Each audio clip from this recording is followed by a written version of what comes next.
મિત્રો આ જો માલ બનાવેલો છે, માલ બનાવે છે અત્યારે, અને આ ભાઈ જો ફિનિશિંગ કરે છે.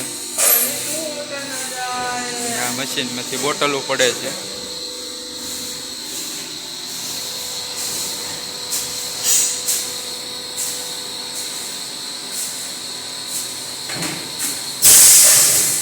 હવે મિત્રો બોટલ પડતા કરીએ. પછી અહીંથી માલ નાખવાનો. આપણે જે ઓલો માલ બનાવેલો છે એ માલ આમાં નાખવાની, એટલે અહીંથી પછી બોટલો બને. આ બોટલનું ફિનિશિંગ કરેલું મિત્રો, તો આ પેકિંગ કરેલું એ બોટલનું.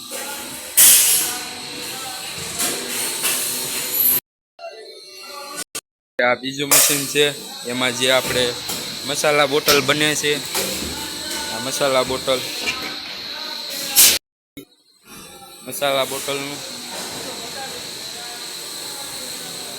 પેકિંગ કરે છે. ભાઈ અત્યારે મસાલા બોટલનું ઢાંકણાના વેડ નાખે છે, ચડાવે છે. અત્યારે આવડો આ જે છે ગ્રાઇન્ડિંગ મશીન છે. આપણે જે બોટલોનો વધારાનો ભાગ વધ્યો હોય એ કાપીને પછી એમાં નાખી દેવાનું, ઝીણું થઈ જાય.